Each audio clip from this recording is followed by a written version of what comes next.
Star health assured Insurance plan గురించి ఈరోజు మనం తెలుసుకుందాం. స్టార్ హెల్త్ అష్యూర్డ్ ఇన్సూరెన్స్ ప్లాన్లో ఒక వ్యక్తికి కానీ ఒక కుటుంబం మొత్తానికి కానీ ఇన్సూరెన్స్ తీసుకునే సదుపాయం కలదు. ఒక వ్యక్తికి ఇండివిజువల్గా star health assured Insurance plan తీసుకోవాలి అనుకుంటే ఆ వ్యక్తి యొక్క ప్రవేశ వయసు 91 రోజుల నుండి 75 సంవత్సరాల మధ్య వయసు గలవారై ఉండాలి.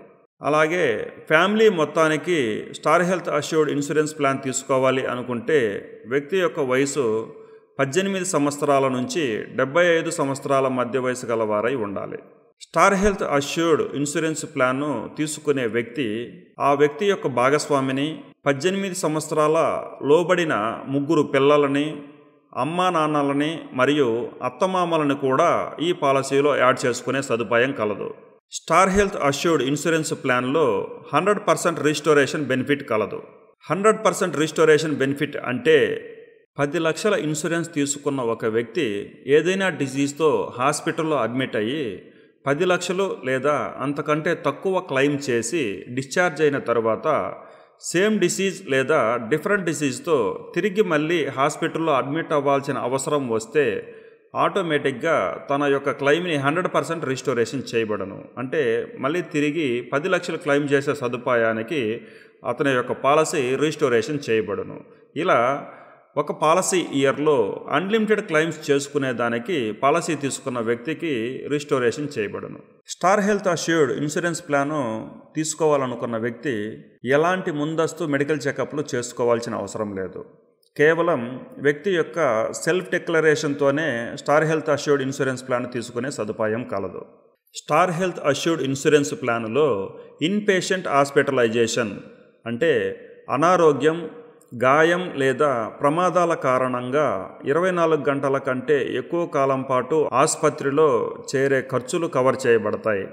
అలాగే ఫ్రీ హాస్పిటలైజేషన్, ఇన్ పేషెంట్ హాస్పిటలైజేషన్తో పాటు ఆసుపత్రిలో చేరిన తేదీకి 60 రోజుల ముందు వరకు అయ్యే ఖర్చులు కూడా కవర్ చేయబడతాయి.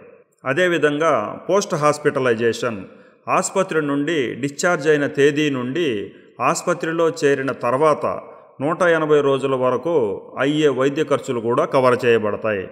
డాక్టర్ ఫీజు, నర్సు ఫీజు, అద్దె గది, నాన్ మెడికల్ అంశాలు, road ambulance, air ambulance, day care ప్రక్రియలు, అవయవదాత ఖర్చులు, ఓరల్ కీమోథెరపీ, ఇంట్రావిట్రియల్ ఇంజెక్షన్లు, రోబోటిక్ సర్జరీలు మొదలైన ఆధునిక చికిత్సలకు అయ్యే ఖర్చులు కూడా కవర్ చేయబడతాయి.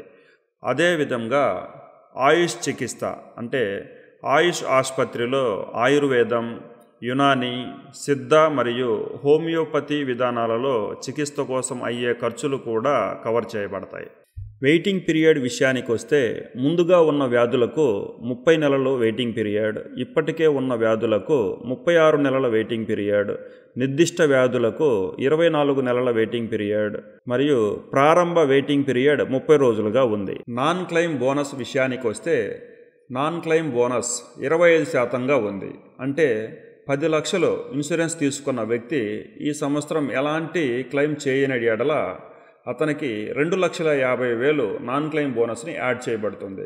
ఇలా 100% అంటే 20 లక్షల వరకు నాన్ క్లెయిమ్ బోనస్ యాడ్ చేయబడుతుంది.